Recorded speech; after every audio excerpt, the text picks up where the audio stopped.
Good afternoon po muli. It's an honor and privilege to stand before you again to preach the Word of God. Ito pong mga topic na ito, especially itong mga pinag-uusapan natin regarding the family, this is very important po. Napakahalaga.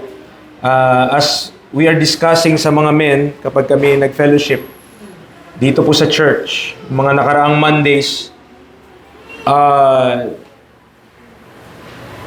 sinasabi ko po sa kanila na kasi itong sa family, kapag nasave ka na, siyempre, di mo naman na problema yung kaligtasan mo. Dahil langit ka nang pupunta. Pero most of our problems, nasa saan? Sa pamilya na. Okay? At pag di natin yon na-consider, di natin nakita yon ay ito rin maging cause. Maaaring maging cause din ng discouragement, maaaring maging cause din ng paghinto natin sa church, maaaring maging cause din ng maraming mga problema, okay? So, napakahalaga po nito. Manalangin po muna tayo bago tayo mag-start ulit. Lord, thank you. Salamat sa opportunity again na mabigyan po ng chance ulit. I do not take it for granted. Salamat sa lakas na pahiram niyo po sa akin. Salamat sa karunungan na kayo rin po nagbigay. Nawa, Panginoon, sa aming pag-aaral, humble heart, humble minds, and also, Father, teachable spirit ang meron po ang mga kapatiran. Hindi po madali lahat na aming papakinggan. Mga verses, Father, na marami iba, hindi na nila pinipreach or nilalagpasan dahil nga it directs or it attacks the culture kung nasaan po kami ngayon. But Father, your word will stand. Even though ang salita ng tao ay laganap, ang salita mo, Panginoon, ay totoo pa din at dapat po naming sundin. Gabayan niyo po kami, bigyan niyo po kami, Panginoon, ng gising na diwa sa paikinig upang hindi po kami tuluyang makatulog. Salamat sa salita mo. In Christ we pray. Amen and amen. Okay, simulan natin Romans chapter 7, mga kapatid. Romans chapter 7 muna tayo, then we will continue doon sa pinag-usapan natin. Nasa mga instruction na tayo sa ating panahon ngayon. But Romans chapter 7, first of all, Romans chapter 7, mga kapatid,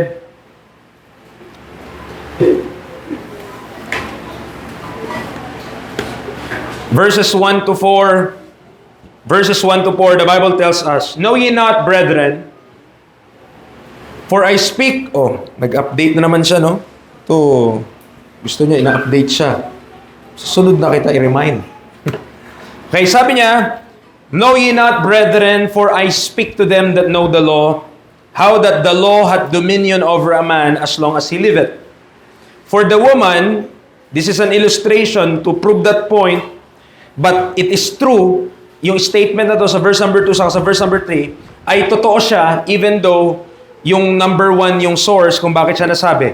Verse number 2, "For the woman," dyan po kayo, "which hath an husband, is bound by the law to her husband, so long as he liveth. But if the husband be dead, she is loosed from the law of her husband. So then if, while her husband liveth, she be married to another man, she shall be called an adulteress. But if her husband be dead, she is free from that law, so that she is no adulteress, though she be married to another man. Wherefore, my brethren, ye also are become dead to the law by the body of Christ, that ye should be married to another, even to him who is raised from the dead, that we should bring forth fruit unto God." Now, preliminarily, okay, kung word ma yung preliminarily na yun, preliminary word yun, di ko alam yung may li. Okay, but introductorily, yan, salita yun. Sa introduction po natin, let us understand, especially I'm preaching sa lahat, but my heart goes to the young people, please understand that marriage is permanent. Okay? Kung tayo man ay papasok sa marriage, don't ever think na pag pumasok ka dyan ay lalabas ka ulit. No. Okay? Napakaseryoso ng usapin na ito. And once you're in marriage, you are there for life. Kaya nga, palagi tayong sinasabihan, kung sino yung ating pipiliin, mapangasawa, hindi mo na yun pwedeng ibalik parang sukli sa tindahan. Okay? Once you have that woman, once you have that man, stick to that. And also, by the way, okay, Preacher, ano bang kalooban ng Diyos sa buhay ko? Yung husband mo, yan na ang kalooban ng Diyos. Yung wife mo, yan ang kalooban ng Diyos. Huwag ka na maghanap ng iba. Okay? That's it. Okay? Yan yung sinabi ng Panginoon na kinuman tayo, love your wives. Walang tinutukoy na iba. Yung asawa mo yun. Submit to your husband. Wala ding tinutukoy na iba. Yung husband mo yun. Okay? So wag na tayo mag-isip na, paano kapag nasa ibang sitwasyon ako, ganto-ganto, nako. Delikado pa yan. Kung ano po, kung nasa saan tayo, who is your husband, who is your wife, dyan ka po maging faithful, dyan ka po maging loyal, dyan po tayo magpatuloy. Okay? Nandiyan po tayo? So clearly, mapalaya ka lang dyan. Ano lang ang means para mapalaya ka mula sa husband mo, sa wife mo? Sabi dito sa verse number 3, death. Okay? Or 2. Verse number 2, death lang. Sa verse number 4, yun lang din. Dead to the law by the body of Christ. Death lang ang makakapagpalaya. Okay? Diyan po tayo. O wag mo ipag-pray. Wag natin ipag-pray. Okay? Evil thoughts yun. Oh. So, ang point natin mga kapatid, husband and wife relationship is for life. Okay? Sa mga young people natin ha. Sa mga young people natin dito sa church. Okay? Wag na kayong mag-isip-isip kung sino ang mapapangasawa nyo, yun lang talaga. Okay, yun lang po talaga. Wala na pong iba. Ang kalooban ng Diyos, maging faithful tayo doon for life. Now, okay.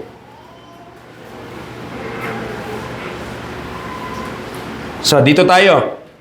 Okay. 1 Corinthians chapter 7. 1 Corinthians chapter 7.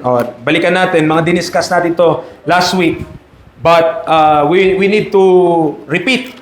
Okay, dito lang tayo magbalik. Hindi naman natin balikan yung kabuuan na. So 1 Corinthians 7 tayo muna. 1 Corinthians chapter 7 verses 32 to 34.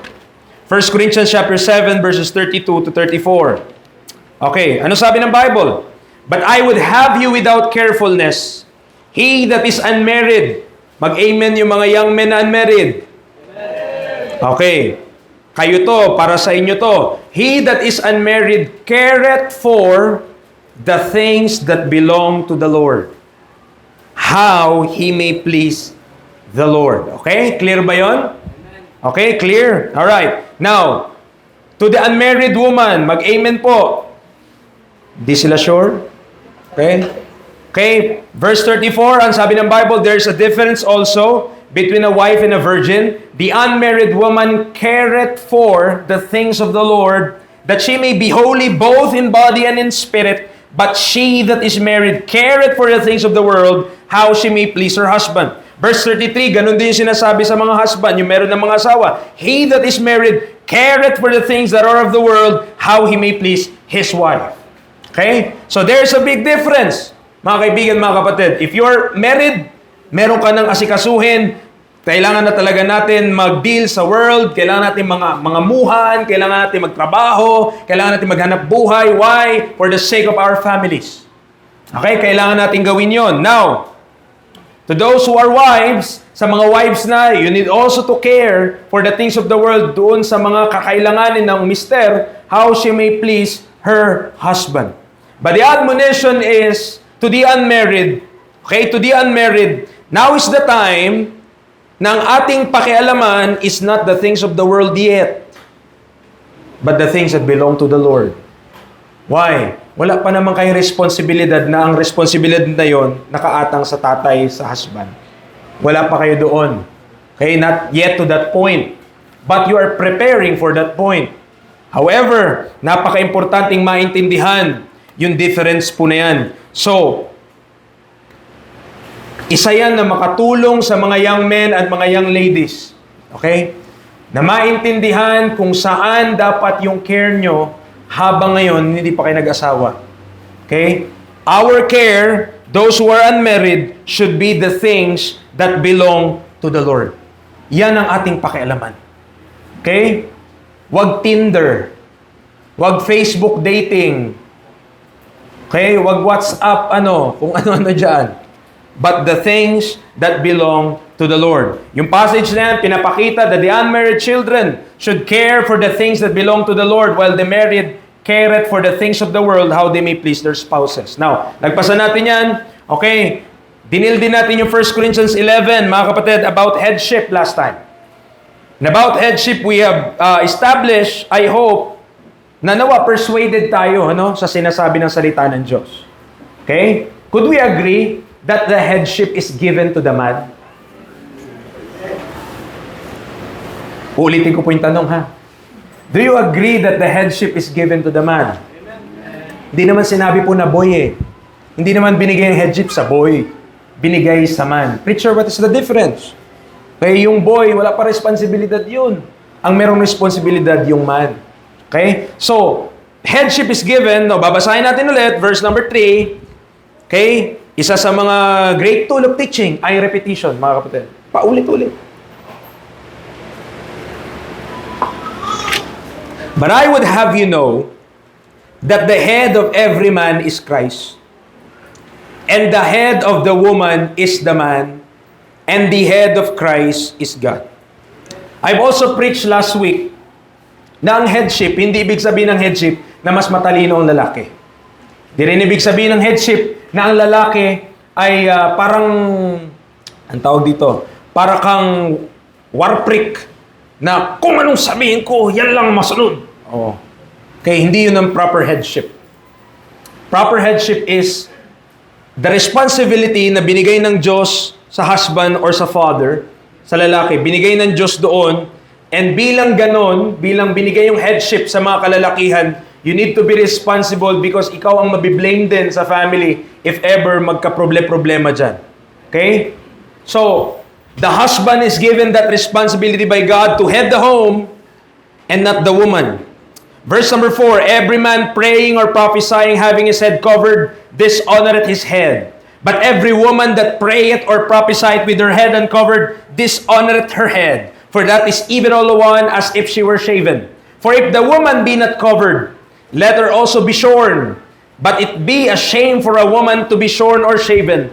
Let her be covered. That is why some Bible believers, mga kapatid, ang ginagawa nila kapag yung bata na babae, daughter, ay rebelde. Rebelde yung bata, kinakalbo. Bakit? Pakita na, rebelde to, para mahiya siya. Maging shame sa kanya yon. Bakit? Kinalbo mo eh. Oh, parang ka. Yung ano ha, I'm referring to daughters. Okay? Yung isa na ginagawa po. But, of course, mahirap naman na kapag mga 18 years old na, kalbuhin pa. Okay, children, below 12, may ganun talaga. May time na sa bata, sobrang kulit, hindi mapagsabihan. Okay, kailangan talaga bigyan ng maganda-gandang lesson, no? So verse number 7, for a man indeed ought not. Again, men. Hindi daw dapat i-cover yung head. Okay. For as much as he is the image and glory of God, but the woman is the glory of the man.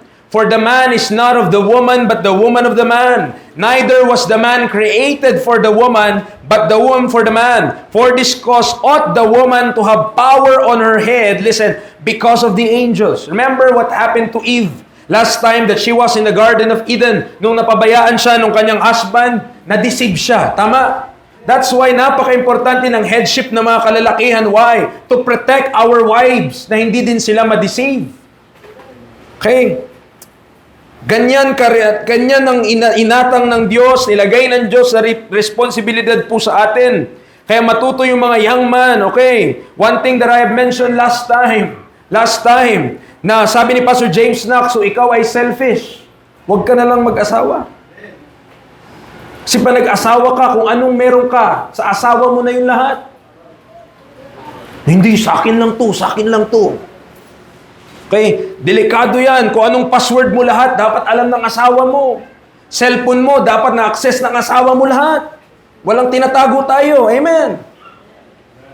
Why? We are one. In the Lord Jesus Christ, verse number 11. Pero sinabi din ng Bible, na, nevertheless, neither is the man without the woman, neither the woman without the man in the Lord. Pinapakita lang nun, hindi mas mahalaga ang lalaki, hindi mas mahalaga ang babae. Lahat yan, kailangan magtulungan yan. Okay? So, baka may mga usapin kasi na, ano bang mas importante? Yung lalaki, yung babae. Sabi ng Bible, verse number 11. Walang babae kung walang lalaki, walang lalaki kung walang babae. Kasi hindi tayo makapag-reproduce. Di naman pwede lalaki sa lalaki. Makapag-reproduce ba yun? No. Babae sa babae, makapag-reproduce ba yun? Not according to natural causes. Verse number 12, for as the woman is of the man, even so is the man also by the woman. But ito po ang nakalimutan natin minsan, but all things of God. Oh. Also, okay, verse number 14, that not even nature itself teach you that if a man have long hair, it is a shame unto him. Kaya ilang beses to sa mga young people talaga, ilang beses mo sabihan, di talaga nakuha, but I hope nakuha natin. Okay? Alright? So, I hope yung tatlo dyan sa likod, nakikinig kayo Pinagtabi-tabi na naman kayo. Oo, sige. Dyan lang kayo. Alright. So, yan po yung 1 Corinthians chapter 11. Then, we also discussed Ephesians chapter 5. Okay? Dito tayo umabot last week. Salamat at di tayo na traffic masyado. Ephesians chapter 5. And we are reminded of our responsibility even sa ating mga spouse. Okay, baka hindi naintindihan ng iba ano ibig sabihin ng spouse. Ibig sabihin asawa, no? Yung mga tawagan ng mga matanda, esposo. Ba? Sa Subic yun, preacher Yung mga nag-ano ng bombero. Hindi. Iba yun. So, Ephesians chapter number 5, verse number 22.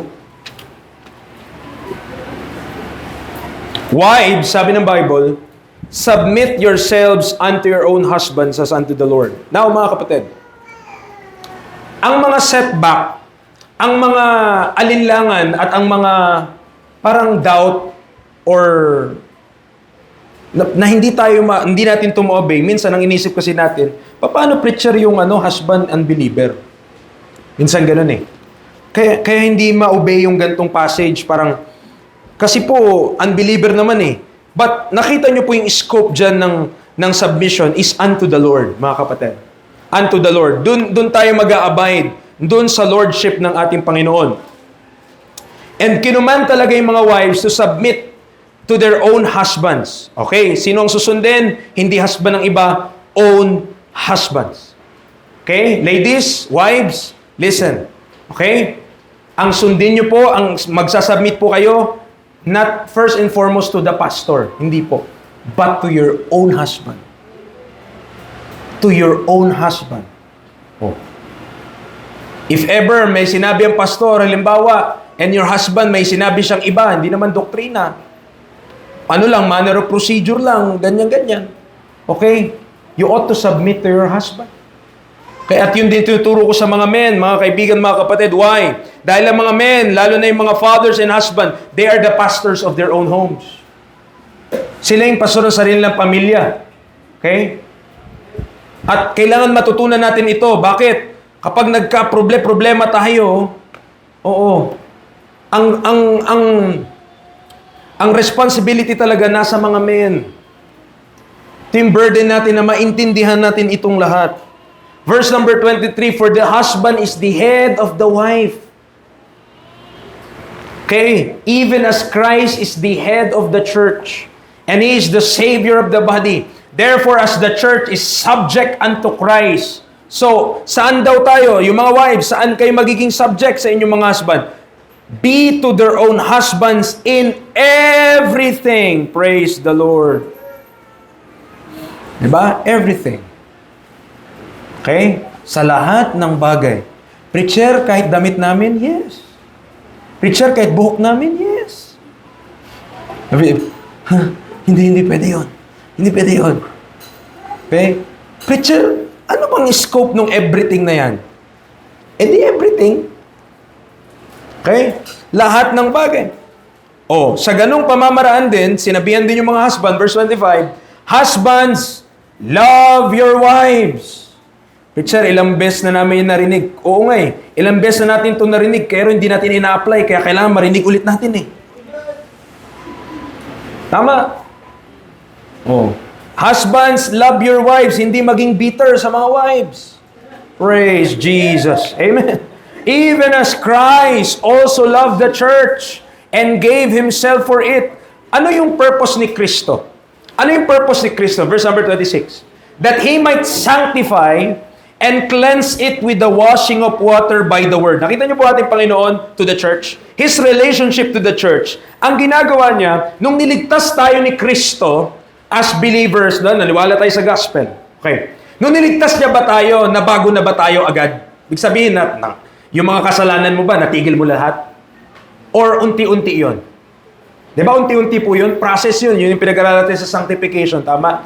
It's a process. Ibig sabihin mga kapatid, kung ang nilalarawan ng husband ay si Kristo at ang nilalarawan ng wife ay church at si Kristo sa church ay naging matiisin sa church. Even though matigas ang ulo ng church. Diba? Ilang beses mag-preach, di pa rin makinig. Pero si Kristo, kailan ba siya hindi naging mapagmahal sa church? Every time you could say that Jesus Christ loved the church. Palagi yun. Kaya kahit pa matigas yung ulo ng iglesia. Nakasunod po tayo?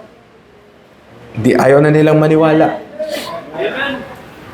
Ibig sabihin po mga kapatid, even though, okay, kahit anong sabihin natin na excuse, ay yung wife ko di nakikinig, ay yung wife ko talagang di nagsasubmit, kahit anong sabihin natin yan, kailangan nating mahalin sila kasi yun yung utos sa atin ng Panginoon.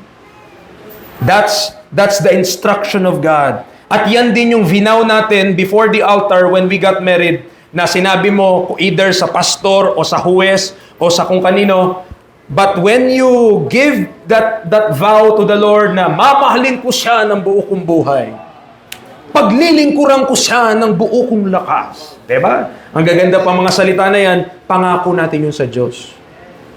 Ibig sabihin, we are bound to do that. Okay? At yun yung sinasabi sa atin ng Panginoon.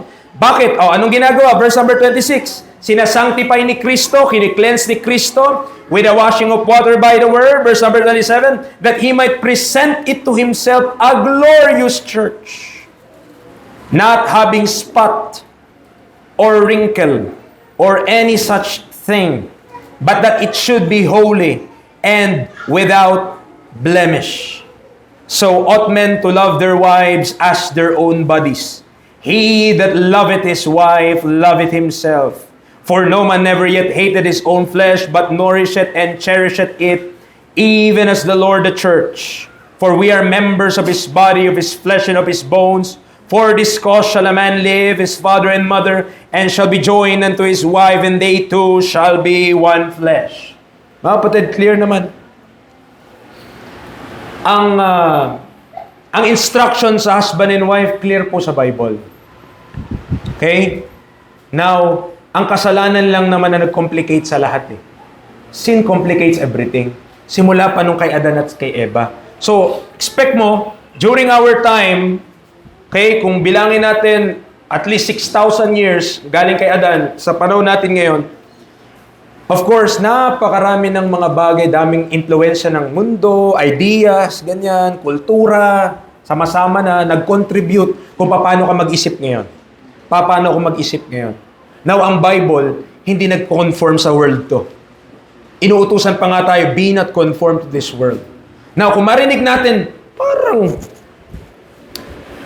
preacher, naniwala ako sa Bible, maligtas ka talaga without works eh. Amen. Naniwala ako sa Bible, believe lang talaga, maniwala ka lang sa ginawa ni Kristo sa gospel, masave ka eh. Amen.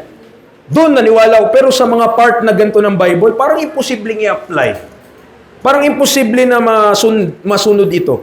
Hindi po mga kapatid. It just requires yieldedness, mga kapatid, sa Holy Spirit. Pagtulong po mula sa Panginoon. Dahil lahat po tayo work in progress pa rin. Amen. Lahat po tayo tinuturuan ng Panginoon. Now, a cross-reference is Colossians 3. Bago natin to iwan ha, Colossians 3. Meron pa tayo, marami pa tayo pag-usapan ngayon. Maaga nila binigay yung mic. Kayo po ang nagbigay nito. Colossians chapter 3, verse 18 to 19. Colossians 3:18 to 19. Wives, sabi niya, submit yourselves unto your own husbands as it is fit in the Lord. Husbands, love your wives and be not bitter against them. Clear, clear. Clear ang instruction ng Bible. Okay, maliwanag ang instruction ng Bible. Regarding sa mag-asawa, kung anong responsibility each. To the husband, our responsibility is to love our wives. Amen. Husbands, wala na akong kausap. Husbands, wag natin pagdamutan yung ating mga wife. Kaya wag natin pagdamutan.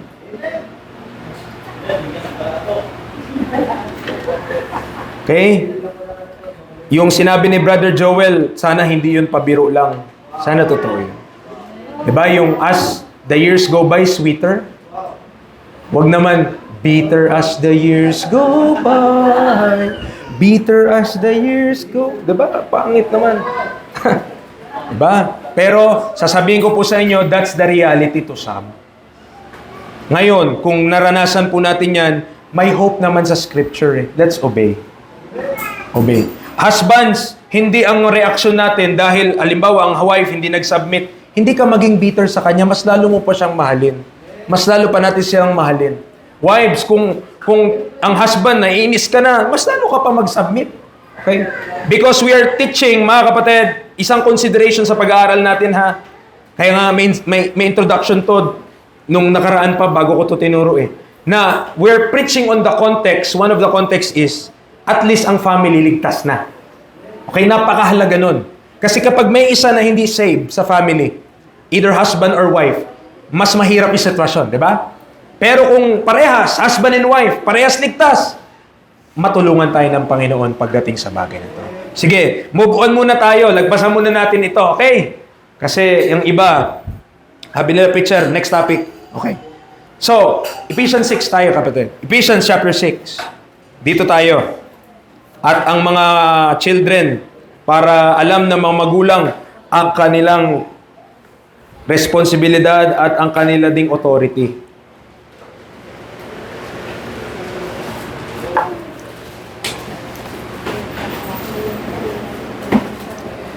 Ephesians 6, 1-3. Children, mag-amen nga yung mga children. Yung mga wala pa pong asawa, magsabi ng amen. Ang hina nyo naman, parang kapag nagkwentuhan kayo, lalakas Okay? Alright, anong sabi ng Bible? Totoo ba yan? Totoo ba yung nakasulat dito? O katang-isip lang? Children, anong sabi ng Bible? Obey. Obey your in the Lord, for this is right. Tama ba na sumunod sa magulang? Ba't parang duda kayo? King James ba yung binasa ko? Ibang version. Okay? King James yan, di ba? Ano pang sabi niya? Verse number 2. Honor thy father and mother, which is the first commandment with promise. Ano yung promise?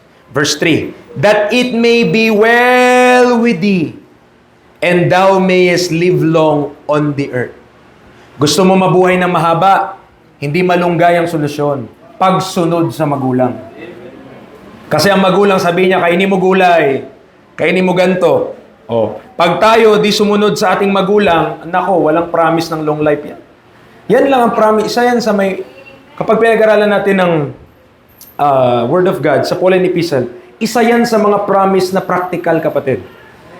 If you want to live long on the earth, kayong mga, baka ako, maikli lang buhay ko.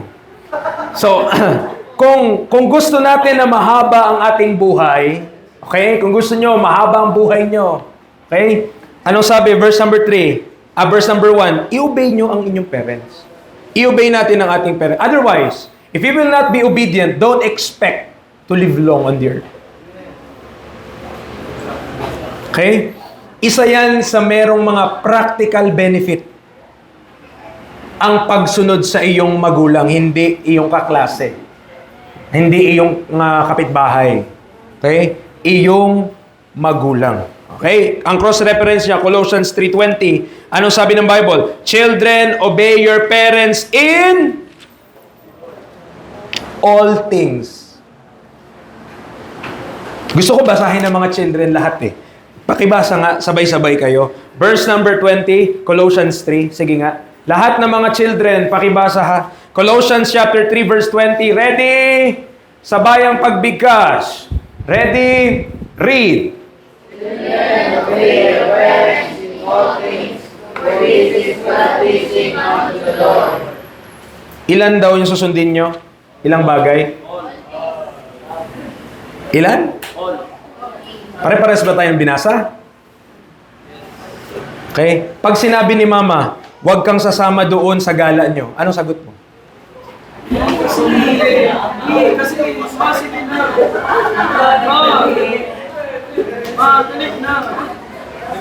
Ha? Pag sinabi ni Papa, alas 6, nakauwi ka na ha? Alas 6. Ang uwi, 6:15? Alas 6 pa rin naman yun. Ha? Ha? Oh. Hindi ko kayo tinatakot, pero baka maikli lang buhay nyo. Bakit? Kasi may pangako kasi na long life yung obedience. Okay? Obedience. Principle yan ng Diyos eh. Isa din yan sa principle ng Panginoon. Kaya tayo nahirapan. Tayo po, mga adult na, no? Kaya nahirapan din yung mga adult kasi nahirapan din tayo mag-obey sa Word of God. But if we will obey to the Word of God, it will be pleasant, more pleasant. Okay? Other than disobeying. At sa mga children, ito yung sinabi ng Bible, children, obey your parents in all things. May emphasize ako dito kaya sa sunod na agad. Okay? Ephesians 6:4. Next na yan eh. Ephesians chapter 6 verse 4. Doon tayo, i-emphasize ko po yung responsibilidad ng isang tatay at pakinggan mabuti ng mga anak. Okay? Ephesians chapter 6 verse number 4. Anong sabi ng Bible? And ye fathers, provoke not your children to wrath, but bring them up in the nurture and admonition of the Lord. Listen, children, listen. Okay, even fathers, sa inyo po binigay ito ng Panginoon.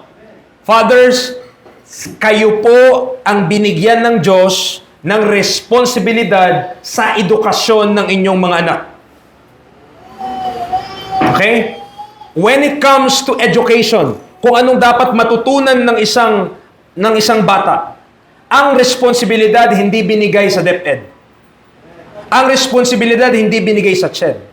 Ang responsibilidad binigay sa fathers. Hindi ibig sabihin ang nanay hindi magturo. No. Ang responsibility na sa tatay. Okay? May principle dyan mga kapatid. Bakit? Kasi sa Galatians 4, tignan nyo po ha. Okay, para maintindihan natin. Preacher, ibig sabihin dapat tatay lang magtuturo. Hindi, tignan mo to. Galatians chapter 4, verse 1 to 2. Galatians chapter 4, verse 1 to 2. Now I say that the heir, as long as he is a child, differeth nothing from a servant, though he be Lord of all. Tagapagmana siya, pero bata pa lang siya. So, wala pa daw siyang pinagkaiba sa alipin, kahit siya pa yung Panginoon ng mga alipin na yon. Bakit? Child pa lang siya eh. Wala pa siya sa age. Verse 2. But is under tutors and governors until the time, listen to this, appointed by the Father. Kita nyo? Paano mo siya ipapare sa Ephesians 6:4? Ganito. Ang responsibilidad kung anong dapat matutunan ng isang bata, nakaatang sa ama. Kung ang ama, ang desisyon niya, dito kita pag-aralin. Okay? Ito yung pag-aralan mo. Responsibilidad pa rin ng tatay yun. That i-oversee niya pa rin yun. Baka natutunan ng anak niya, makamundo na. Baka natutunan ng anak niya, antay na sa Diyos. Pero responsable siya doon. Dito, nag-hire siya ng tutor and governor. Pero, sinong nagde-decide doon? Yung father. Nakuha niyo yung point? Meron siyang tagapagmana, kapatid. May tagapagmana yung ama. So, yung pagpapalaki dyan, para matuto ito, siya yung nagdesisyon na bigyan ko to ng tutor sa math, tutor sa ganito, at governor para maturuan siya na mga kailangan niya sa buhay. At lumaki siya na kapag minana niya na yung meron ako, at least hindi siya maging pariwara. At matuloy-tuloy niya. So, ang say, listen, ang say when it comes to the education of the children is on the father. Diyan po tayo. Kay children, it must be very clear ha. Kung sinabi ng tatay mo, anak, ito na kunin mo. Ano bang gagawin mo? Oh, bisitch ka na lang kung ayaw mo yun. Pero, kapag wala talaga, wala kang magawa. But to the godly parents, you must know your stand. Why?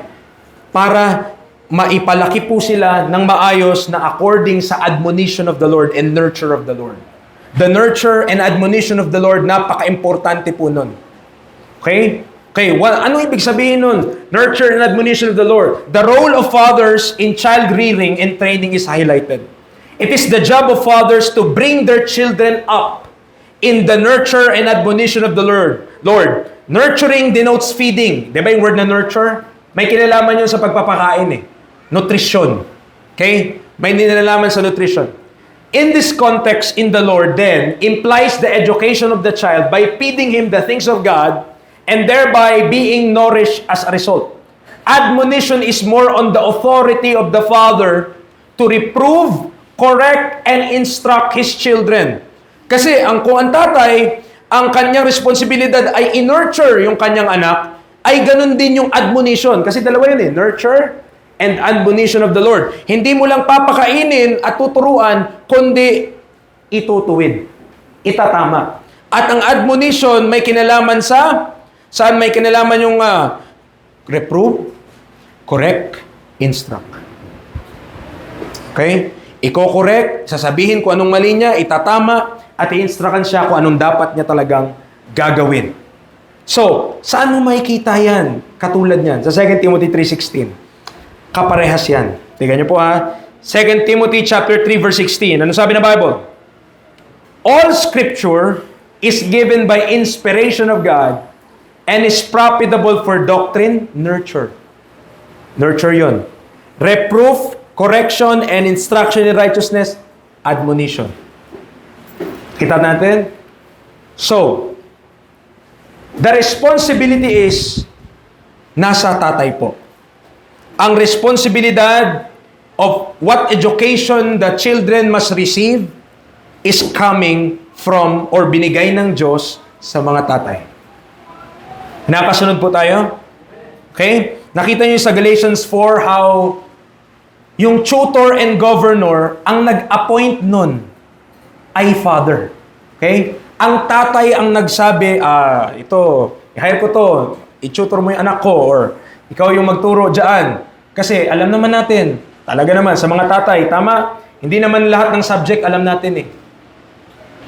Tama po ba? Not all subject alam ng tatay. Paano pag hindi, mahirapan sa science, mahirapan sa ibang asignatura, di ba? So, pwede mag-hire ng tutor, o pwede mag-hire ng governor or school. Okay? But it's under the supervision of the father. Therefore, mga kapatid, gusto ko maintindihan din po ito ng mga children. And please, Father, kayo po ay responsible in making them understand these things na pag nagkaroon ng conflict si teacher sa kayong tatay mo about something, ang allegiance mo sa tatay mo. Okay? Ang sabi ng teacher mo, ay, kasi tawag din ng mga teacher, di ba, anak? Nak, sabi ng teacher, nak, ate, ganito, sama ka sa gantong para mataas grades mo. Sabi ng papa mo, hindi ka pwede dyan. Sino susundin mo? Oh. Sino susundin mo? Teacher mo, tatay mo? Children, obey your ayun, parents pala dapat. Obey your parents in the Lord, for this is, it should not be a controversial subject. Dahil ang binigyan ng Diyos ng responsibilidad na palakihin ang mga bata, magulang, hindi school. Nandiyan po tayo? Are you still there? I'm giving you this para maintindihan po natin yung kinakaharap natin. Why? Because the world has its own agenda. Meron talagang agenda ang sanlibutan. At meron talaga siyang gustong ipasunod sa mga estudyante. Alam nyo, ang government, isa sa ng government ngayon, parang sa US yata, parang inaangkin nila ang mga bata.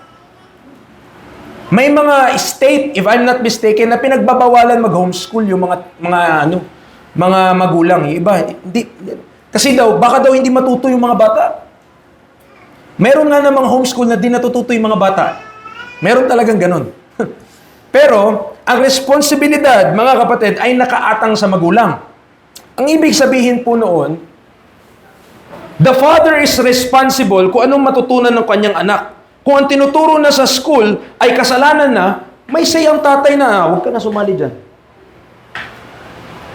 Tigil, mga grouping na yan, magkasala lang kayo dyan, huwag ka na sumali dyan. Bilang mga anak, dapat sabi mo, yes, papa, di po ako sasali. Hindi yung, grades ko eh. Ganun. Mga ganun-ganun pa. Bakit? Saan ba? Sino ba ang dapat mong ino-obey ngayong bata ka? Magulang mo. Parents ought to be obeyed. Oh, mga estudyante ha, mga children, ang iyong allegiance, ang iyong katapatan, hindi sa watawat lang ng Pilipinas, kundi sa iyong magulang. Okay? Nandiyan po tayo? Iba, hindi na maka-amen eh. Non-negotiable dapat kung anong gusto ng magulang nyo, kung ano yung sinabi ng magulang at godly pa yung magulang, nag-church pa, natututo ng Bible, so alam niya, natututunan niya rin yung will of God, then the fathers have that responsibility para i-raise, i-bring up yung children into the nurture and admonition of the Lord, and thereby must be obeyed. Must be obeyed. Okay? Diyan po tayo. Mga children, ba? Hindi kayo makapaniwala sa Bible? Kayo makapaniwala sa Bible? Yan ang sinabi ng salita ng Diyos. Oh, Hebrews 12. Tika na. Hebrews chapter 12.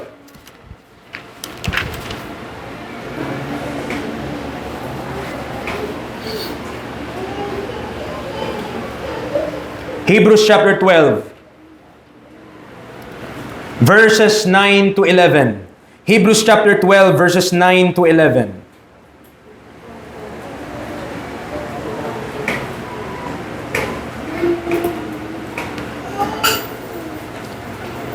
Furthermore, we have had fathers of our flesh, which corrected us, and we gave them reverence.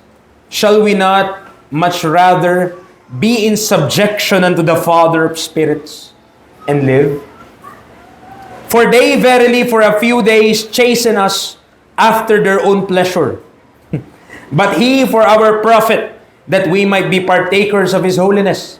Now, no chastening for the present seemeth to be joyous, but grievous. Nevertheless, afterward it yielded a peaceable fruit of righteousness unto them which are exercised thereby. So makita natin dito yung truth, yung reality na in-acknowledge ng Bible. That the Bible really acknowledge, mga kapatid, in-acknowledge po ng Biblia in verse number 10 na meron talaga ng mga tatay na namamalo lang dahil ang sarap lang mamalo.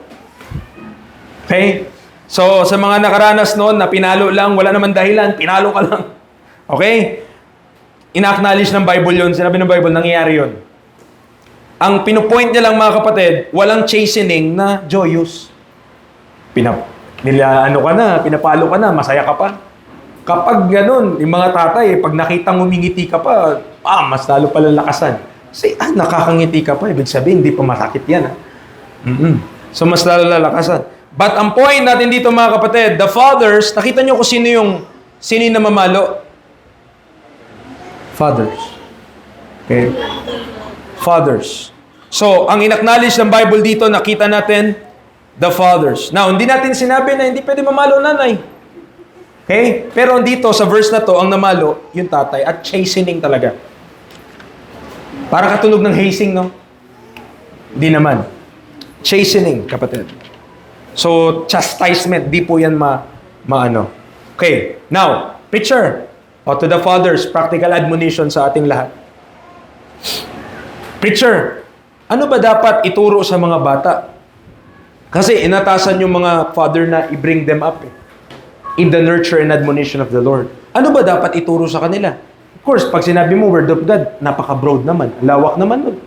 Ano dun? Okay? So, one of the things very important to teach the children is ito. Proverbs chapter 24. Proverbs chapter 24.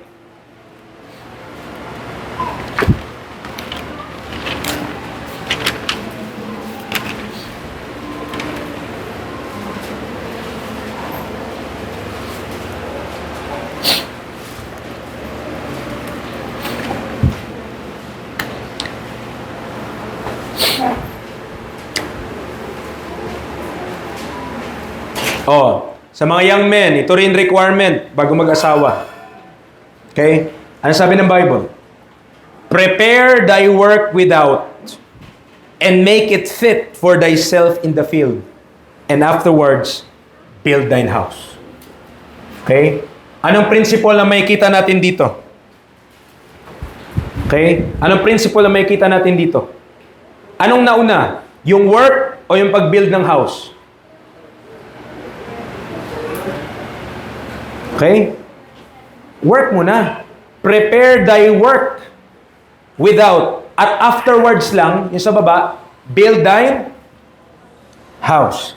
Mga kapatid, lalo na sa mga young men, that's why I am encouraging them, exhorting them by the grace of God, encouraging them, ang una mo na atupagin, hindi yung crush mo. Ang una mong atupagin, magkaroon ka ng skill, magkaroon ka ng trade, marunong ka sa buhay, nakapagtrabaho ka, alam mo kumita ng pera, afterwards ka mag-build ng house mo. Okay? Why? Ang iba, baliktad. Nauna muna yung build ng house.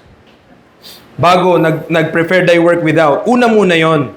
Prepare thy work without and make it fit for thyself in the field. And fathers, it's one of your and our, soon, by the grace of God, responsibility na maturuan, lalo na yung mga lalaking anak, maturuan sila, paano rin sila mabuhay on their own. Okay? Kailangan matutunan po yun eh. Kasi pa nag-start ng pamilya, tapos, mahihirapan. Mahihirapan. Dapat talaga, no? Tayo po, ma-encourage tayo. Tayo mga lalaki, dapat tayo yung mas masipag pa kaysa sa mga babae. Na-acknowledge natin, masisipag sila. Okay? Pero mas masipag tayo. Hindi na makaimin yung mga men, ha? Tama ba, men? Dapat tayo mas masipag. Kung ang misis natin o kung yung mga ladies natin talagang nagpapapagod sila, sipag-sipag nila, tayo mas masipag dapat dun. Amen. Totoo po yun. Okay. Bakit one day, pag tayo nag-family at tayo, hindi tayo sipag, naku po. Oo. And sabi, prepare thy work without and make it fit for thyself in the field, and afterwards build thine house. Turn to 2 Thessalonians. 2 Thessalonians 3.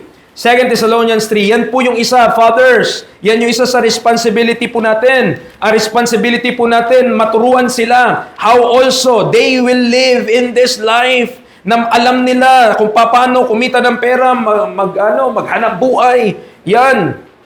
Ang kailangan, wag na tayong mag-raise ng mga children na tamad. Okay. Yan nakakalungkot. 2 Thessalonians 3:6-12. Now we command you, brethren. Utos, ha? Paul, hindi kami under the law. Masasabi niya, now we command you. Okay. Now we command you, brethren, in the name of our Lord Jesus Christ, that you withdraw yourself from every brother that walketh disorderly, and not after the tradition which ye receive of us. For yourselves know how ye ought to follow us. For we behave not ourselves disorderly among you. Neither did we eat any man's bread for naught, but wrought with labor and travail night and day, that we might not be chargeable to any of you. Nakita nyo nga si Paul, no? Nagtrabaho siya. Ang trabaho niya at labor and travail niya, night and day. Night shift na, day shift pa, no?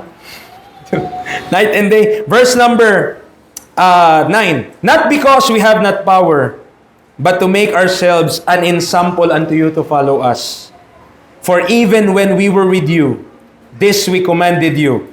Oh, children, sauluhin ito, that if any would not work, neither should he eat. That if any would not work, neither should he eat. Okay? Ganyan po yan sa mga lababo nyo, lagay nyo dyan, opak. Nakaprint, tarpaulin. Oo, nakapag sumimangot, ayaw magugas ng plato, okay, huwag ka muna mag-lunch. Diba? Mako-cure lahat ng katamaran dyan. Okay? Mako-cure lahat ng katamaran. O sige, ayaw mo maghugas, sige, huwag ka muna mag-dinner. Oh. Paano pag walang dinner? Ay, kakalamsik mura niyan. Ako. Pag gutom na gutom ka pa naman, lahat gagawin mo. No? Pag kumakalam na sikmura natin, Pero principle yan ng Word of God. Pag natutunan niya ng mga young men natin, purihin ang Diyos. Amen. Wala nang magulang dito ang mahihirapan at malulungkot eh. Yung magte-testimony, pagpipray nila anak nila, pinagpipray ko pa po yung kasi si kuyang ganto, si ating ganto, pa eh. Talagang, di ba? Wala nang magulang mag-testimony ng ganyan. Ang testimony ng magulang, nagugulat nga po ako. May kita ko yung lababo, laging malinis. No?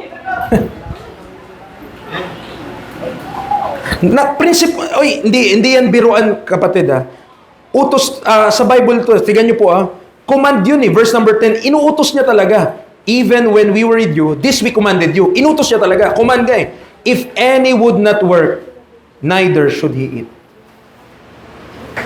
Kita nyo po? Okay? Diba? Maliwanag yan.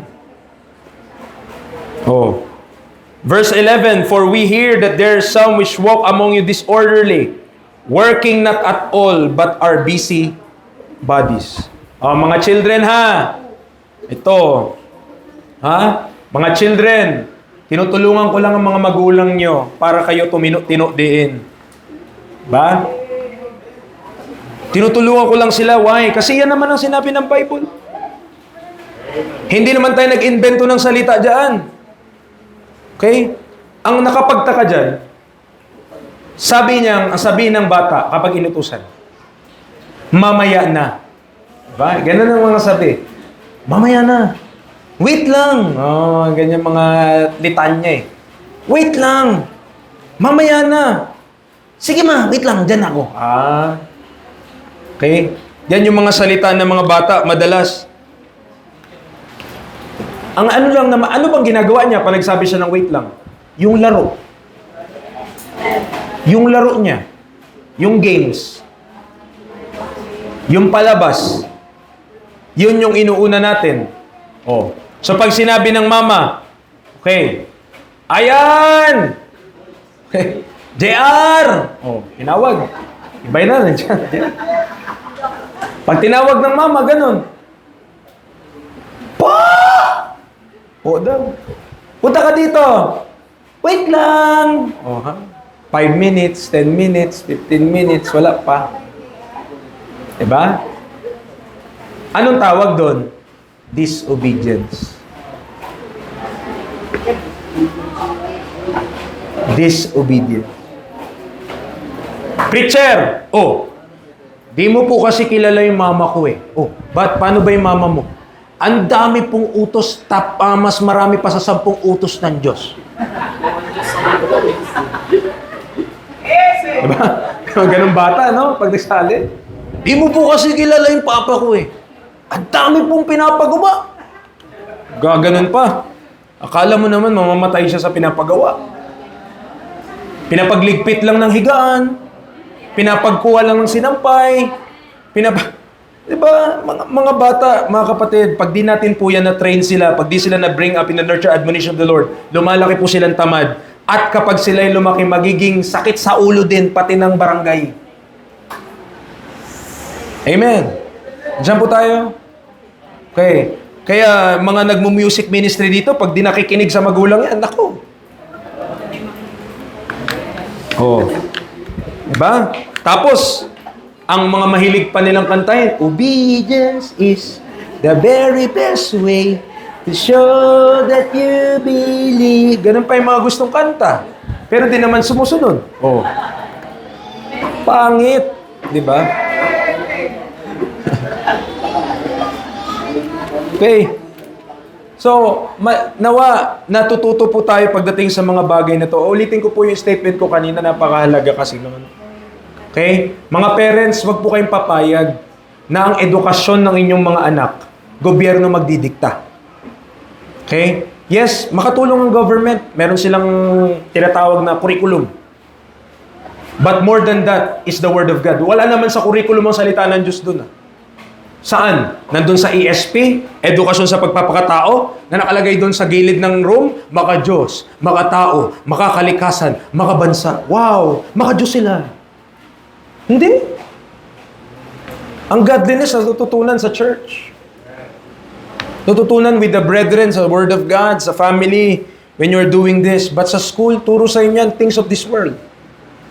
It's not inherently wrong. Pero kung yun lang ang matututunan ng bata, talaga yung development niya pagdating sa scripture, mabagal. Or sobrang konti lang ng percentage na matutunan niya ang Word of God. Parents, tayo po yung binigyan ng Diyos ng responsibility to bring them up in the nurture and admonition of the Lord. Tayo po yon.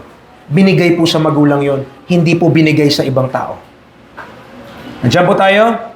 Amen. Clear po ba yon? Yan po ang sinasabi ng Word of God.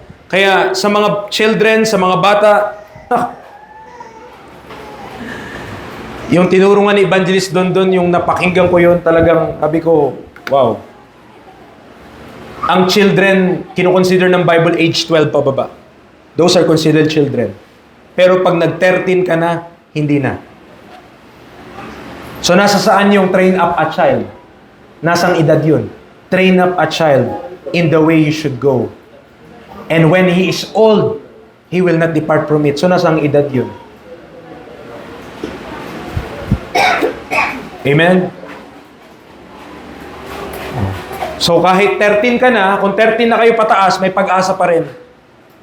Okay, matuto tayo. Magpaturo tayo sa mga magulang natin. Huwag kayong tamad. Nako.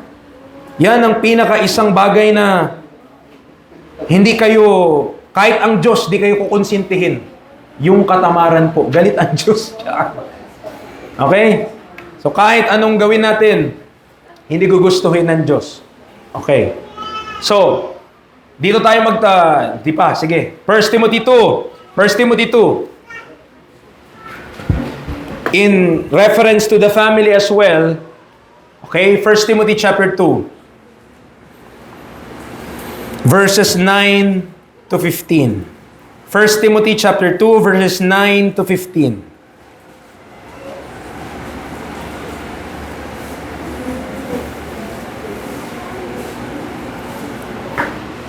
In like manner also, that women adorn themselves in modest apparel, with shamefacedness and sobriety, not with broided hair, or gold, or pearls, or costly array.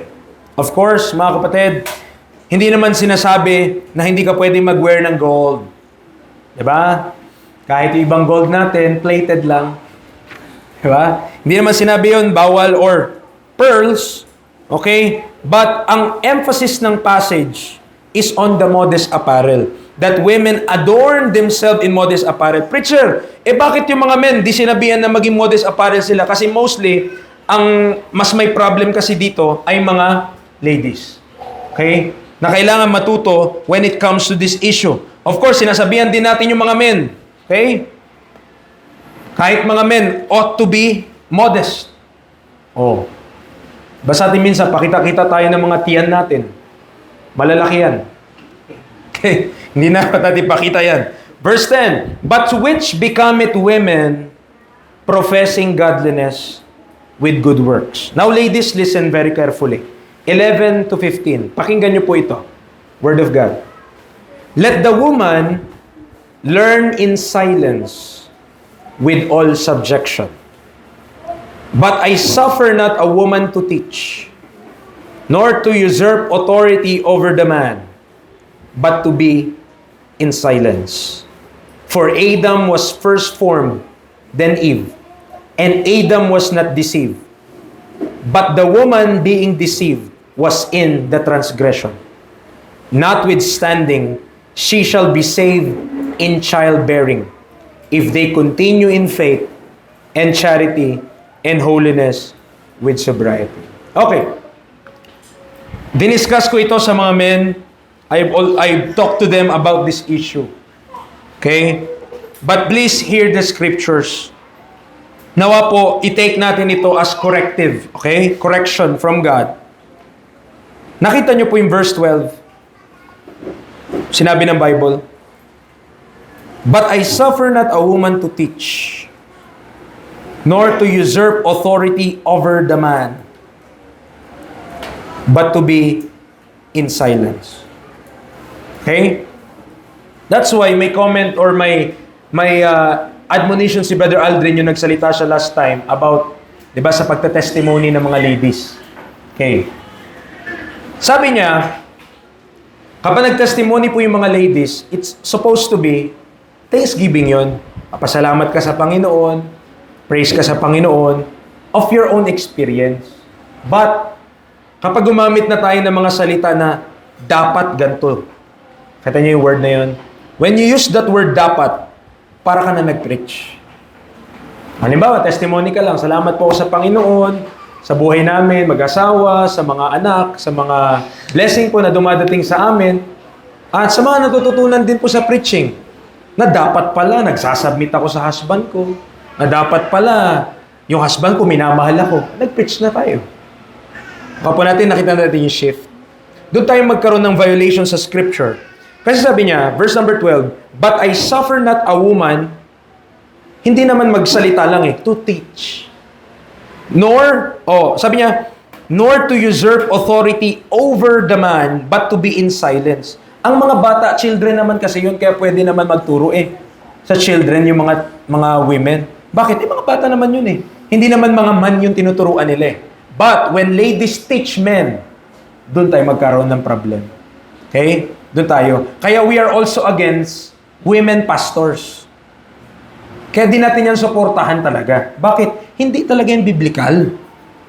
At ang sabihin sa atin, bakit si Deborah? Pastor ba si Deborah? Pangalawa, Israelita siya. Israelita ka ba? Pangatlo, kaya lang si Deborah nag-lead doon sa Book of Judges kasi walang men. Mga takot yung mga men. Yun ay rebuke din sa mga men. Pag tayo, hindi na tayo tumayo mga men, mga ladies agad tatayo at tayo may kasalanan nun. Bakit? Di tayo nag-stand. Para sila ay protektahan, para tayo ay tumayo sa pananampalataya. Amen.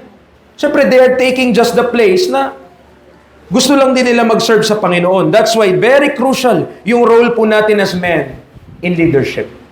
Nandiyan po tayo. Okay? Napakahalaga po nun.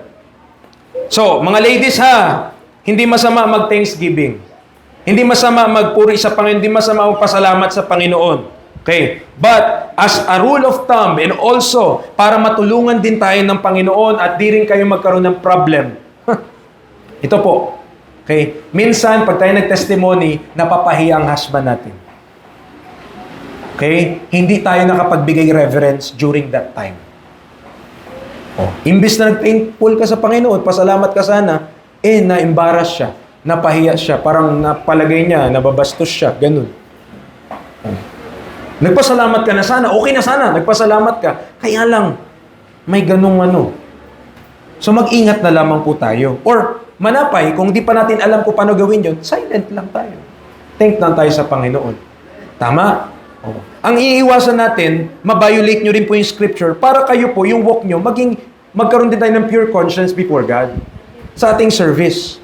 Otherwise, pag magkaroon tayo ng problem, okay? So, sinabi dyan, kasi nga, sabi niya, verse 13, for Adam was first formed in Eve, and Adam was not deceived, but the woman being deceived was in the transgression. Meron talaga po, hindi po kami nagsabi noon. Ang Bible na nagsabi ng ladies, weaker vessel. Diyos yung nagsabi noon. Bible yung nagsabi noon. And also, don't get the scripture wrong and don't get me wrong as well. May leadership. Hindi ibig sabihin na mga men ang nangunguna at men ang head. Ulitin ko po statement ko. Hindi ibig sabihin kami mas matalino. Hindi ibig sabihin din, alam namin lahat. Pero yun po yung inassign ng Diyos Yun yung inassign ng Diyos. Ang mga kalalakihan daw talaga ang maging head. So yun yung, ang Diyos po yung nag-assign doon. Na, hindi tao yun. So if we violate that, kumukontra tayo hindi sa tao, kundi sa Diyos. And we will have problem sa bagay na yun. Okay? But, dyan lang po muna tayo magtatapos ngayon. I will leave you with this note. Mga kapatid, hindi masama, umawit, ganyan, walang problema. But, as a reminder lang, as mag-ingat lang din po tayo sa ating sinasabi, kasi po, kapag na-embarrass or napahiya po yung mga husband, kaya nga sabi sa inyo, ang inutos sa inyo ng Panginoon, submit Saka yung meron pang word yung reverence, 'di ba? Sa Ephesians chapter 5, ano sabi diyan? Ephesians chapter 5, verse number 33. Nevertheless, let every one of you in particular so love his wife even as himself, and the wife see that she reverence her husband. Ladies, wag ka na mag-I love you sa husband mo. Basta i-revere mo siya. Big sabihin, galangin mo ng sobrang taas. Hindi dahil kagalang-galang din siya. Minsan hindi rin kagalang-galang, kundi yun ay iyong role before God. Service mo yun sa Panginoon. Paglilingkod mo yun sa Panginoon. Ginagawa mo para sa husband mo, pero para sa Panginoon din yun. Amen. At lahat po tayo, ginagawa naman natin yan para sa Panginoon. So, help us. Tulungan mo kami, Panginoon. Diba? Tayo po mag-pray. Father, thank you sa munting time na meron po kami in studying your word.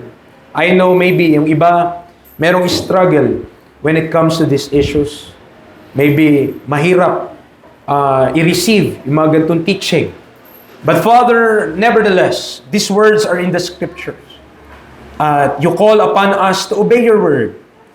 Tulungan niyo po kami from the children to the married people, to the parents, na yung mga scripture na meron po kami na pag-aralan namin ngayong hapon, maging guide namin, and also, i-meditate po namin kung yun ba talaga ang nakalagay sa salita mo. At kung gayon, kung ito man po ay mapatunayan namin na talagang nasa salita mo, tulungan mo kami na sundin. Pagpapakumbaba, unti-unti, para po sa iyong kalwalhatian and glory. Thank you, Father, sa afternoon na ito. At sa rest of this day, sa mga visitation, ministries na gaganapin pa namin, even mamaya sa fellowship, mamayang gabi, na meron po kami dito sa mga men. I pray continually, yung biyaya mo sa aming lahat, yung sustenance mo sa aming lahat. Maraming salamat po. Sa iyo po lahat ng kapuren pasalamat. In Christ name we pray. Amen and amen.